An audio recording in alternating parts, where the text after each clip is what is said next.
Good evening, good morning, or good day, depending on where you are. You came right at the right spot. Pelicans Daily presented by Fan Arch. I'm your host, Dylan Bruton. Make sure to like, share, and subscribe. You know the drill. You know how this goes. You know what I'm saying?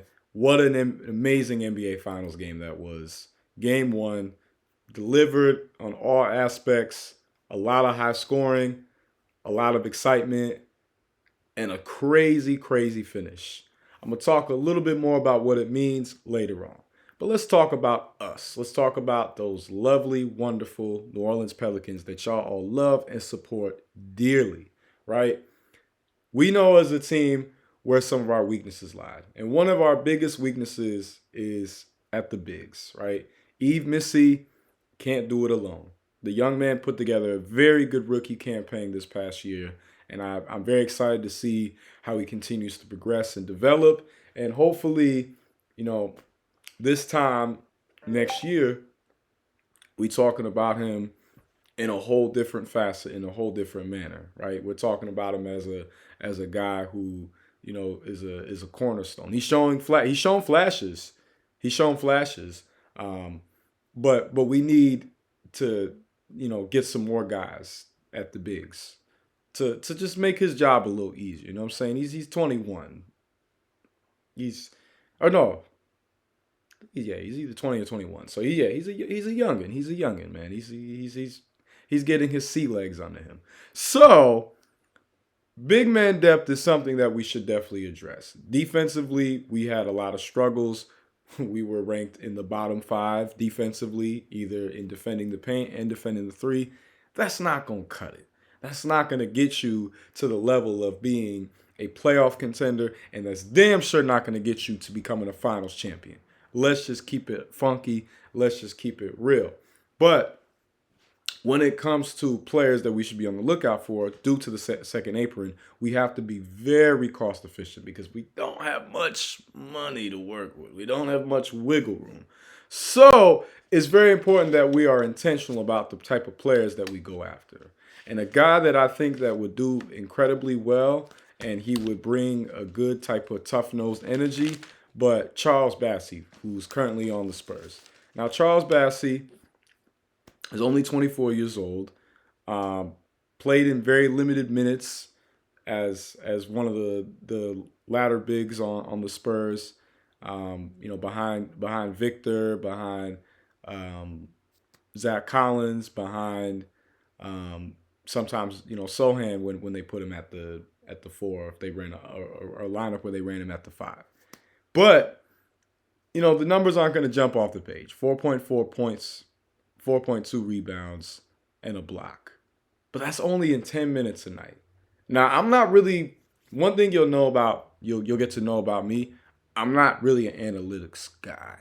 Not saying that it doesn't matter, but I'm old school. I'm all about the eye test. Because the eye test will always tell you a lot of things about a player, right? The analytics, I think of the Jay-Z quote, men lie, women lie, numbers don't.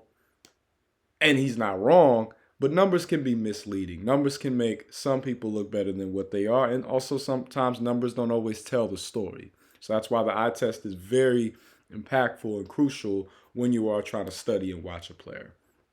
But I found his per 36 numbers very interesting. And then, mind you, most of at least three of the things, yeah, were all from Pelican Debrief. So shout out to them, for constantly delivering with the amazing Pelicans news and content.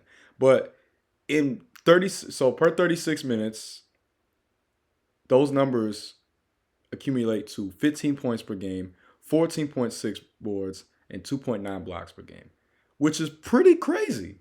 It's pretty crazy. Pretty crazy. But I remember the young man at college, right? When he was at college at Western Kentucky, he averaged 18 a game, averaged 12 boards, or not, yeah, I think not pushing like 13, and 3 blocks. I was so perplexed and surprised because, mind you, he was a 5-star recruit. He's originally from Nigeria, immigrated to the States to play ball.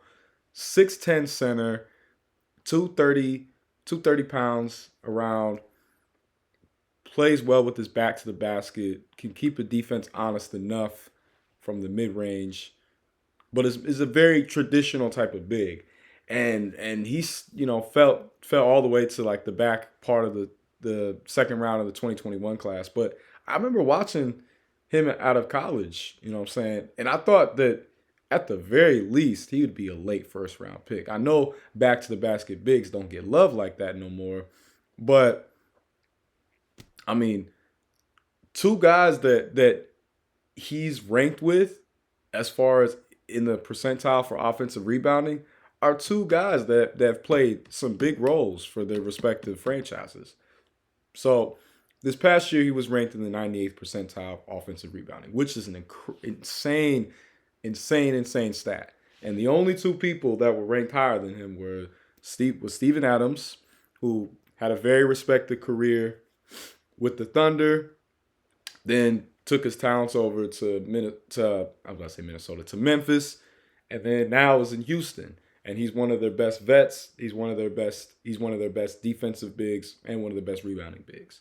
Still, right? He's still a physical presence in the paint.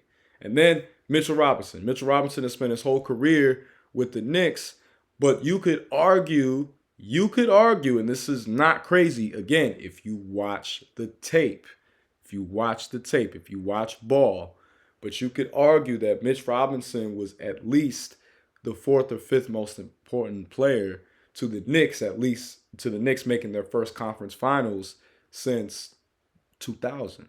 You know what I'm saying?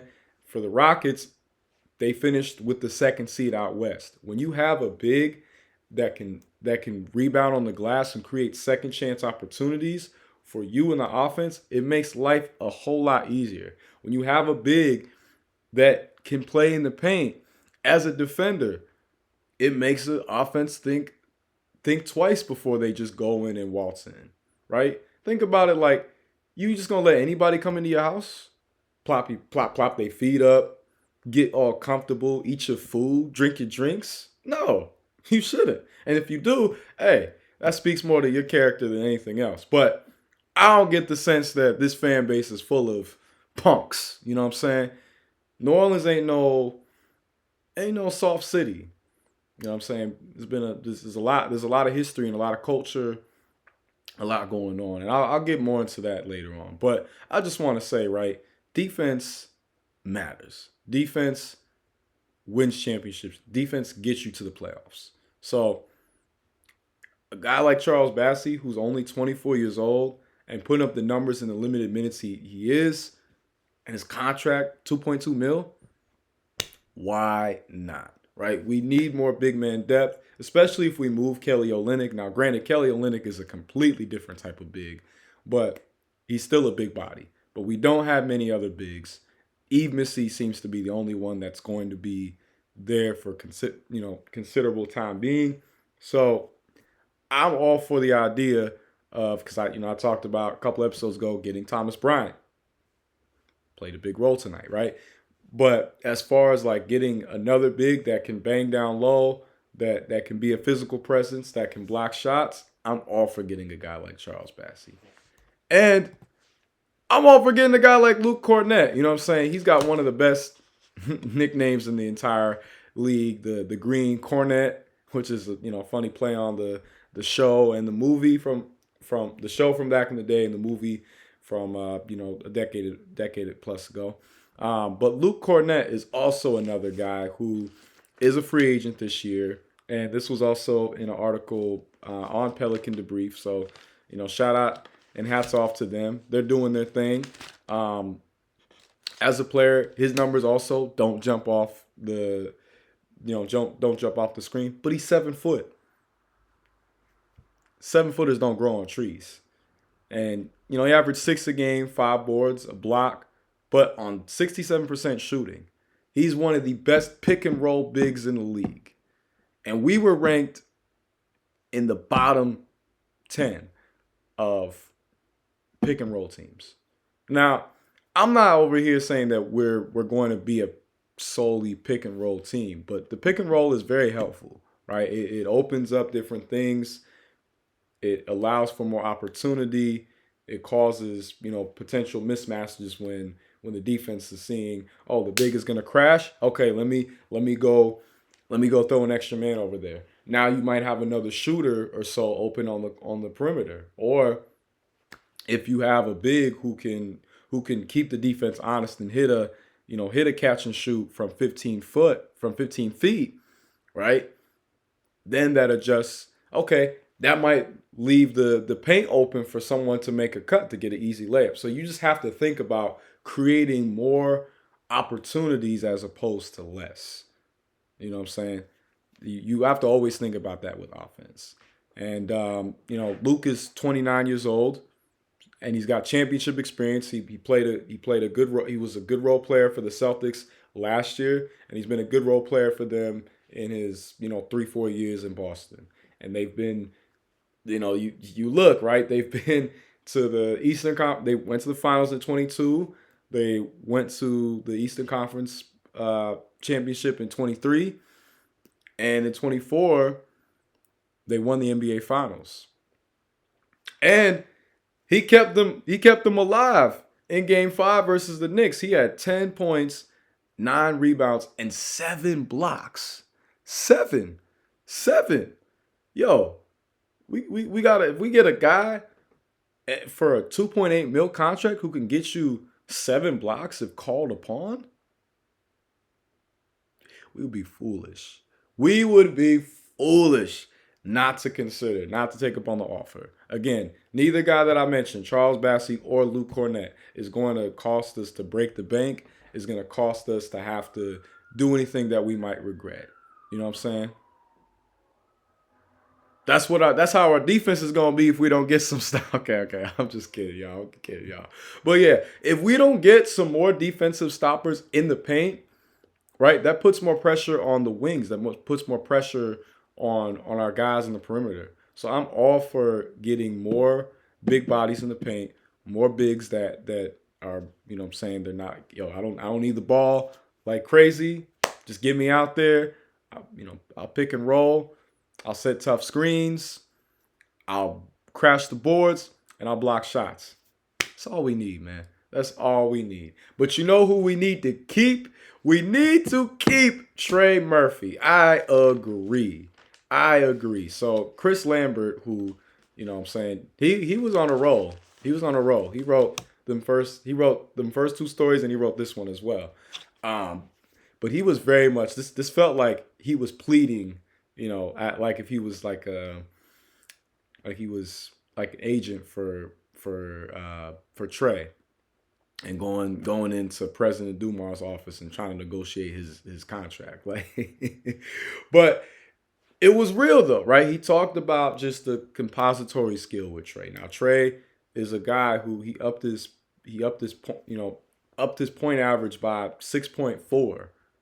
But the thing that, and I'm glad he brought this up, his playmaking improved, right? Because we know he can score. He averaged 21.2 points per game. Very efficient shooting, 45 from the field, 36 from 3, basically, 89 from the free throw line. Beautiful jump shot, can create off the dribble, can space the floor, can take it to the hoop. I mean, there's not many players, right, at his age of 24 who are doing what he's able to do, and he is showing. And as his role has grown and his responsibilities has grown, so is he as a player. Now, I understand that no one is considered untouchable, but we've got reason to assume now, especially in lieu of what President Dumars just recently said about Zion and being very adamant about, no, Zion is a part of this franchise. He is the cornerstone that we are building around. I hope Trey is part of that as well. I love Herb. If I would have to pick though between the two, I don't want to do it, but I would have to slightly lean towards Trey just because of the offensive value that he possesses and the fact that his ceiling is even higher for what he's able to do, right? And that wasn't necessarily the expectation initially, but he has blossomed, he has bloomed, and he has shown and proved that he could be a go-to guy on a lot of teams. Straight up. And with his two-way ability, his youth, his explosion, but his skill, his refinement. You don't find players like that often. And he loves the city. He loves the fans. He loves, I know the Nuggets social media, they try to get a little messy with that video of him, calling Jokic the best player of the world. But what's wrong with greatness respecting greatness? Okay? Like what, just cuz there's a video of him respecting his competition, that don't mean the man is saying, "Send me to Denver. Get me up out of New Orleans."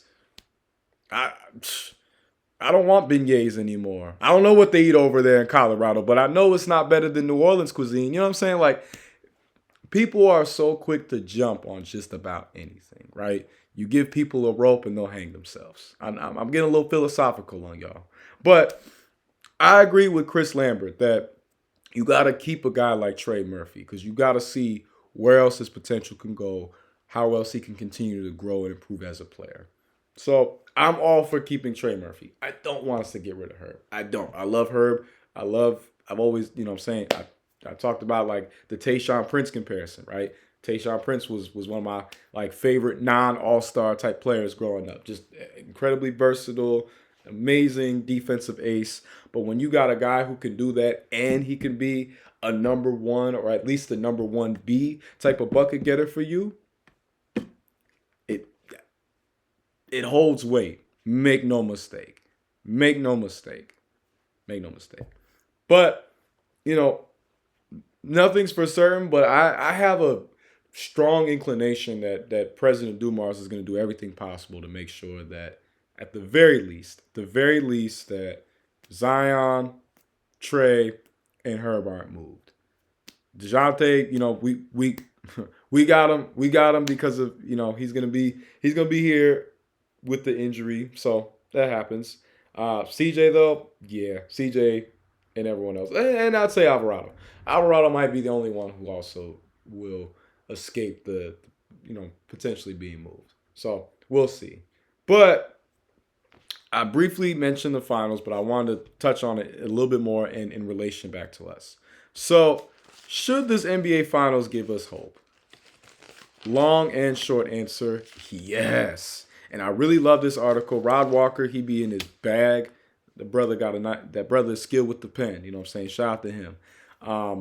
But it was saying, the article was saying basically, when you look at the landscape, right, of the current NBA, there's a lot of questions. There's a lot of uncertainty right now. There's not been a repeat champion at all this entire decade, you know what I'm saying, of the 2020s. So the Lakers won in 2020, Bucks won in 21, Warriors won in 22, Nuggets won in 23, Celtics won in 24.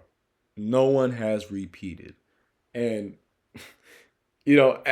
at first, I mean, not to never, I'm never big on being a prisoner of the moment. I still have Thunder in 6, but if the Pacers are playing like that and they got the power of friendship on their side, hey, they're making for some tough conversations. Make no mistake, because I literally looked at my screen and said, "What the hell?" You know what I'm saying? I'm gonna do that every time I see this man Halliburton, pull a rabbit out the hat and go Houdini on him.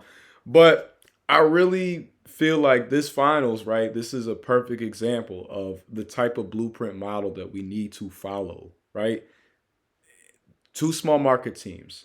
2 teams that 3 years ago were on the complete other side of the spectrum in the sense of where they were to where they are now. The Thunder 3 years ago were 24-58. People was laughing at Sam Presti, being like, "Yo, man, you got all them draft picks and it's not amounting to nothing. It's not, you're not doing anything with it," right? 3 years ago, the Pacers were 25-57. Everyone just like,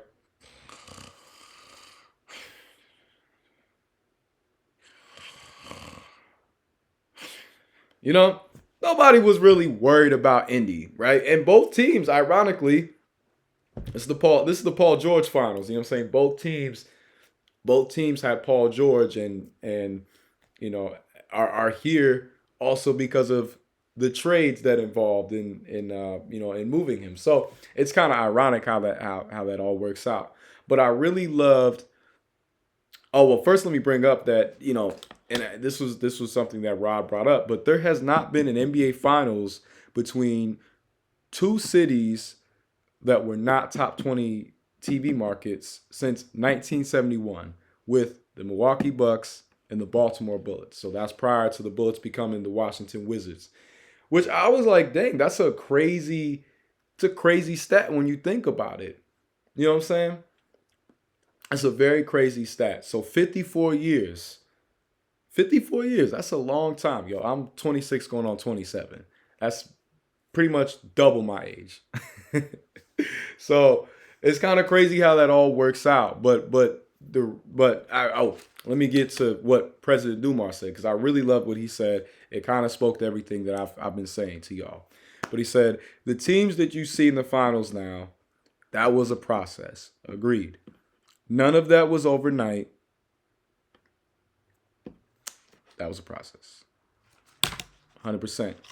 And he said it truly is about environment and culture that you build in your city and your building. You have to build something that players want to come to, irrespective of what city. Yeah, irrespective of what city you're in. Now, New Orleans has a lot of beautiful, amazing things. Great weather, so many things to do, great music, great food, history, culture, you know what I'm saying? The list goes on and on. But winning pedigree wise, we don't have the kind of pedigree that other franchises do. You know what I'm saying? We've only made it past the second round once since 2002. That's not a good mark, right? We had more success under the Hornets banner, right? Those Chris Paul years, David West, Peja, Tyson Chandler. And we've kind of been in a funk, you know what I'm saying? But you know what? There's 4 keys to building a strong team. And you could look at OKC and you can look at Indiana, right? Comes down to coaching, good coaching, right? The coaching staff in Indiana, led by Rick Carlisle, right? Rick Carlisle's long been one of the best coaches in the league. Been saying that, right? Even before his time in Dallas, he was doing it. He was doing it in Indy, right? Building up that team with Jermaine O'Neal, Ron Artest, Stack Five, Jamal Tinsley, Austin Crozier, Travis Best. The last years of Jalen Rose and Reggie Miller together, right? He was very crucial to building that team up, building them into becoming a formidable force out in the Eastern Conference. You could argue that was the best team out in the East besides Joe Dumars' Pistons. But then on the other end, you know what I'm saying, Mark Dackenock, he's done a really great job with the Thunder. He's taken them to another level. You know what I'm saying? And I know a lot of people don't really know about him because he's a very under the radar guy. He's very quiet, but he's a very smart coach. Now, granted, there was some issues with the coaching game plan when the fourth quarter hit, but a team like the Pacers, they feed off of teams getting comfortable and being like, oh, man, we got this game. We good. Let's get ready for game 2. Nah, the Pacers are a team where it's like Rocky. You got to keep hitting him. Keep making sure he goes down because he's going to keep getting up. You know what I'm saying? He's going to slug it out with you to the very end. And so coaching is huge. Drafting well. We all know about Sam Presti, right? All them draft picks, right? But look at the draft picks that he's gotten. Guys like Jalen Williams, who did not shoot well today and has had some inconsistencies, but he's a rising star. Chet Holmgren, same deal with him, but a rising star. And those are their like cornerstone guys. But even guys off the bench like Cason Wallace, Aaron Wiggins, Kenrich Williams, the other Jalen Williams, right? These were guys that they got through the draft. And they're playing They're playing amazing ball. Isaiah Joe, like a lot of these guys would be starters elsewhere. Shoot, some of them would start with us, to be real. So good drafting on the Pacers side. You know what I'm saying? Miles Turner has been there for a long time. Still doing well. Still doing his thing. A guy like Andrew Nemhart, who hit just as big of a shot as Tyrese Halliburton. That that N1 crossover that he pulled on his best friend on Shea, that was nasty, yo. That was even crazier than the game winner. I mean, the game winner was crazier just because of the moment and when it happened. But as far as like just watching the poetry in motion, I was like, yo, my son is cooking over there. There you go. That's how you got to attack a defense, though. Guys like Benedict Matern off the bench who didn't, is bound to have a big game. He's bound to go off, right?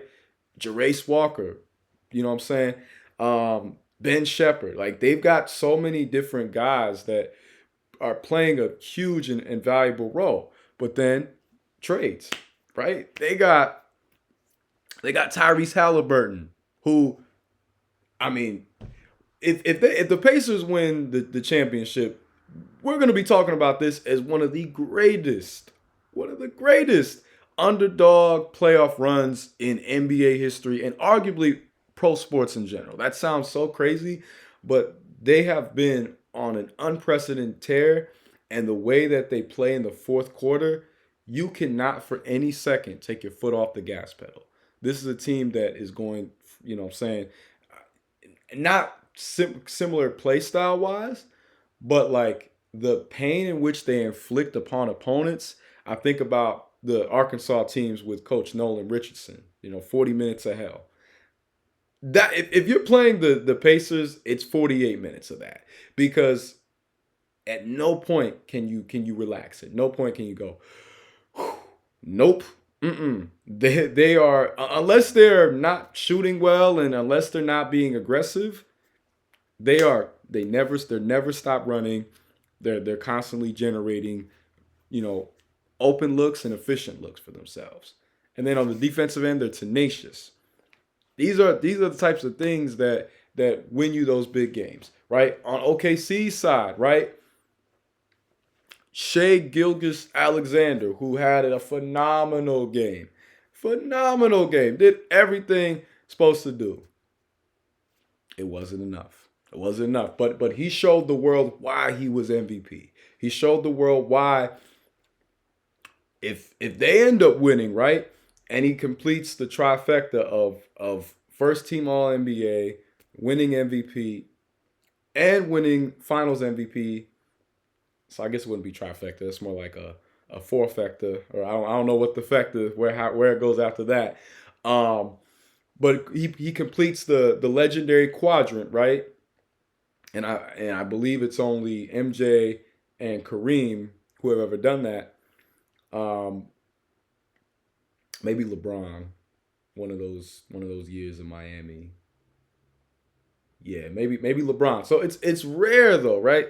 It's rare, the caliber of players that Shea might potentially etch himself into NBA history with. And I'm sure there's other guys, but I'm just going off the top of the dome right now.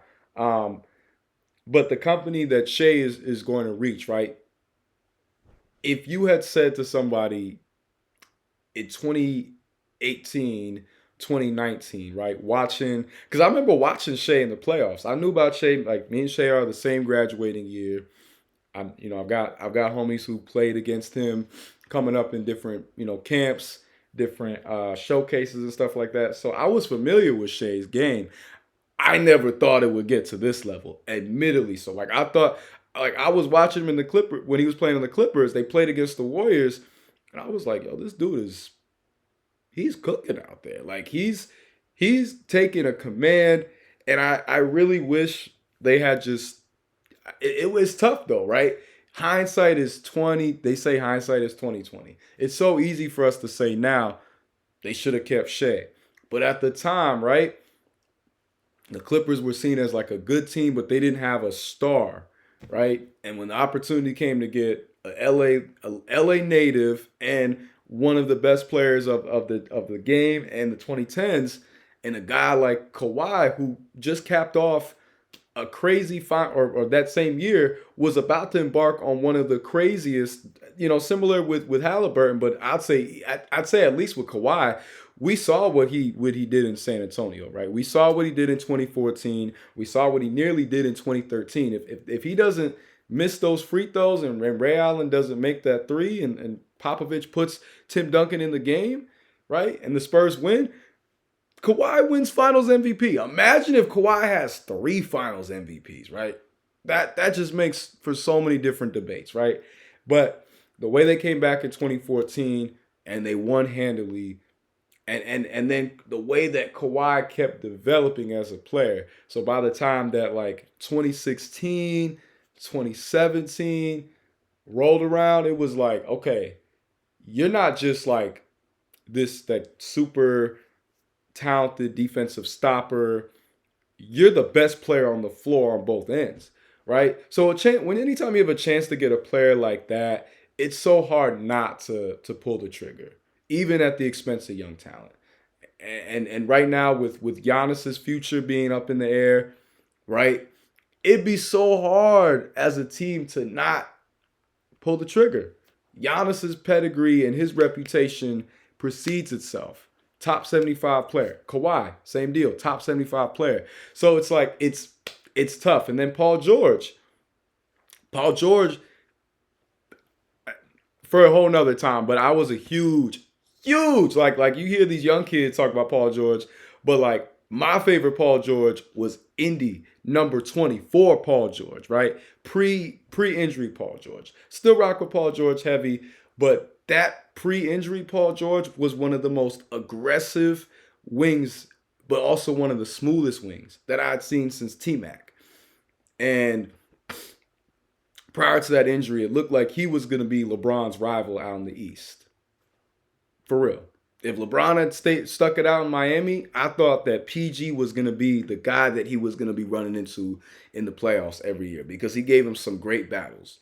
So, the Clippers thought Kawhi, fresh off of winning a title, PG, fresh off of his best individual season OKC, bring the two together, instant finals. We already were a low-end, high 40, low 50 win team. We had those two there. We got it. We're going to the finals, right? No one could have predicted what was going to happen next. Maybe if the pandemic doesn't happen, maybe the Clippers have a better fate. But I say all that to say with Shea, right? Shea showed so much promise, so much talent, but it's so hard when you have solidified players in front of you who have already shown and proven at the highest stage and highest level. But now look at where Shea is at, right? Ridiculous numbers, ridiculous efficiency, and he's not stopping, slowing down anytime soon. Best player in the league right now. If we're keeping it a buck, could our guy Zion get up there though? Absolutely. I ain't give up. I still got faith. And then good signees, right?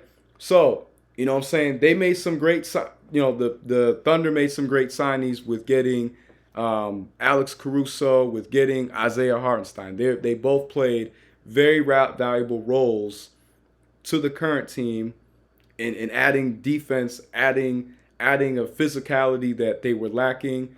I forgot to mention Lou Dort, who was also, I believe he was undrafted, so I guess he kind of you can consider him a signee. But those guys all add to the identity of the team as well, of them being a defensive team, right?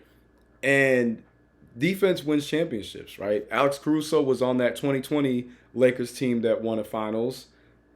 Lou Dort was playing very well in the bubble, for when the Thunder had Chris Paul. That's crazy to think about. And Isaiah Hartenstein was very valuable to those Knicks last year in their resurgence. You know what I'm saying? So you got there. Then the Pacers, right? Pascal Siakam, the only player on the Pacers who has NBA Finals experience.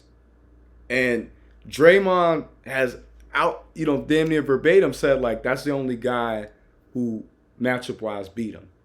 And Draymond's one of the best defensive players of all time, right? So that holds weight. And And Siakam was playing well today. That was he's been a big reason for why they are at this part. As much as the attention has been on Halliburton, Pascal won the conference semifinal MVP for a reason. So, in relation back to us, right? Coaching, drafting, good trades, good free agent signings. We are capable of doing all those things. On paper, we've built a very good roster, but I said this to y'all early on. Championships are not won by paper. They're not won on paper. They're won on the court, and they're won through great execution. Now, coaching-wise, we have a lot to figure out with Willie. Some of y'all y'all gave me the business. Some of y'all like 3 years, 2 years. What? 1. I'm not in charge.